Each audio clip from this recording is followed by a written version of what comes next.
কলকাতার ২০০ বছর পুরনো অন্যতম সেরা এই মিষ্টির দোকানে কিন্তু লুকিয়ে আছে এক ঘড়ির ইতিহাস।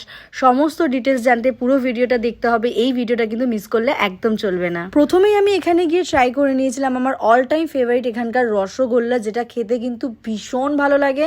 আর তারপর আমি ট্রাই করেছিলাম কমলাভোগ, আর কমলাভোগটাও কিন্তু আমার খুব ভালো লেগেছিল। তারপরে আমি এখান থেকে নিয়ে নিয়েছিলাম কাঁচা আমের ফ্লেভারের একটা রসগোল্লা, যেটা খেতে কিন্তু আমার দারুণ লেগেছে। কুক অ্যান্ড কিলভি কোম্পানির বড়বাবু এখানকার মিষ্টি খেয়ে মোহিত হয়ে ভীমচন্দ্র নাগকে একটি ঘড়ি উপহার দিতে চেয়েছিল, এবং এখানকার কর্মচারীদের ইংরেজি বুঝতে অসুবিধা থাকায় এই বাংলায় ডায়াল লেখা ঘড়িটি কিন্তু ভীমচন্দ্র নাগকে উপহার হিসেবে দিয়েছিলেন। ভীমচন্দ্র নাগের সন্দেশ খুবই বিখ্যাত। আমি নিয়ে নিয়েছিলাম বাদশাভোগ আর তালসার সন্দেশ। তালসার সন্দেশটা আমার বেশ ভালো লেগেছে। কেশরের তৈরি সন্দেশের লেয়ারের ভেতরে ড্রাই ফ্রুটস আর ক্ষীরের পুর ভরা এই বাদশাভোগও কিন্তু খেতে দুর্দান্ত লেগেছিল।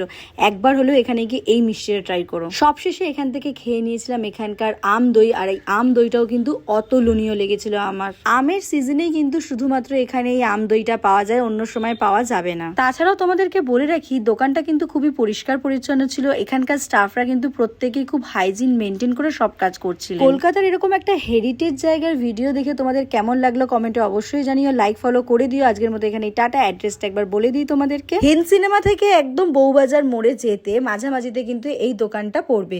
আজকের মতো এখানেই টাটা।